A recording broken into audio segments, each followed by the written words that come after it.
ನಿನಗಾವತ್ತು ಕಾಡಿನಲ್ಲಿ ಒಂದು ಪ್ರಸಂಗ ಸಿಕ್ಕಿತ್ತಲ್ಲ, ಅದೆಲ್ಲ ಹಳೆ ಕಥೆ ಅಂತಕ್ಕೆ ಸುಮ್ಮನೆ.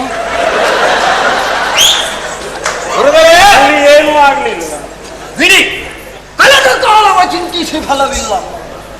ಮರದಿಂದ ಬಿದ್ದ ಹಣ್ಣು ಮತ್ತೆ ಮರವನ್ನು ಸೇರುವುದಿಲ್ಲ. ನಿನಗಿದನ್ನು ಹೇಳಿಕೊಟ್ಟವೆ. ನೀವು ನನಗೆ ಹೇಳಿಕೊಡ್ಲಿಲ್ಲ, ಅವನಿಗೆ ಹೇಳಿಕೊಡ್ತಾ ಇರುವಾಗ ನಾನೆಲ್ಲ ಕಿವಿ ಕೊಟ್ಟದ್ದು. ಅದನ್ನು ಬಾಯಿಪಾಠ ಮಾಡುವುದಕ್ಕೆ ನಾನು ಎಷ್ಟು ಸಮಯ ತಗೊಂಡಿದ್ದೇನಂತ ನನಗೇ ಗೊತ್ತು.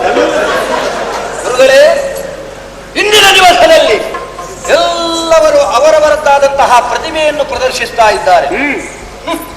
ಒಮ್ಮೆ ಸರಿಯಾಗಿ ನೋಡಿ ಗುರುಗಳೇ, ಇವರೆಲ್ಲ ಬಂದು ಸೇರಿದ್ದಾರೆ ಯಾಕೆ?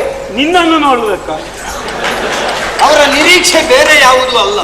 ಇವತ್ತು ದುಶ್ಯಾಸನ ಏನು ಮಾಡ್ತಾನೆ?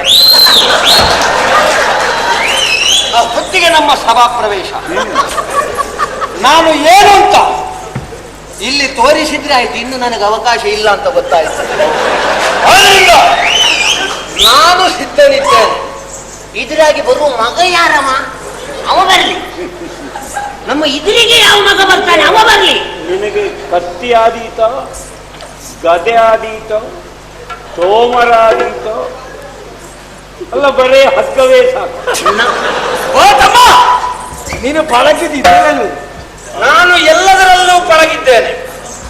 ನಾನೆಷ್ಟು ಕಲ್ತಿದ್ದೇನೆ ಅಂತ ನನಗೇ ಗೊತ್ತಿಲ್ಲ. ಗುರುಗಳೇ, ನನ್ನ ತಮ್ಮನ ಕತ್ತಿ ಕೆಲಸ ಒಳ್ಳೆದು. ಅದಕ್ಕೆ ಅವ ಇದ್ದಾನೆ, ನಾನಲ್ಲ. ಹಿಡಿಯ ಗುರುಗಳೇ, ನಮ್ಮದಾದಂತಹ ಪೂರ್ಣ ಆಶೀರ್ವಾದ ದುಶ್ಯಾಸನ ಮೇಲೆ ಸದಾ ಇರಲಿ.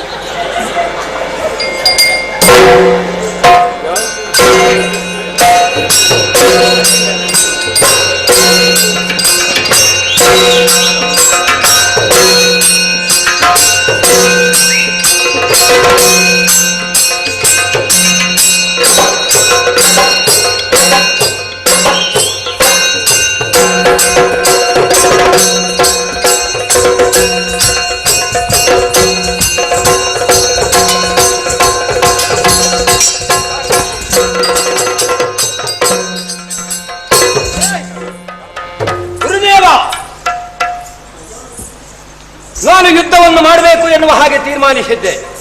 ಆದರೆ ಏನು ಮಾಡೋಣ? ಗಾಂಧಾರಿ ದೇವಿ ಹೊರಡುವಾಗಲೇ ತುಪ್ಪದಲ್ಲಿ ಅನ್ನವನ್ನು ಬೆರೆಸಿಕೊಟ್ಟಳು. ಕೈಯಲ್ಲಿ ಸ್ವಲ್ಪ ಪಸೆ ಇತ್ತು, ಕತ್ತಿದ್ದಾರೆ. ಅಂತೂ ನಿನಗೆ ಪಸೆ ಹೆಚ್ಚು. ನಿಮ್ಮ ಶಿಷ್ಯ ಅಲ್ವಾ? ಯಾರು? ಸಹದೇವ. ಈಗ ಬಾರಪ್ಪ. ಅವ ಎಂತ ಹುಡುಗ ಬಿಡಿ ಬಿಡಿ. ನನಗೆ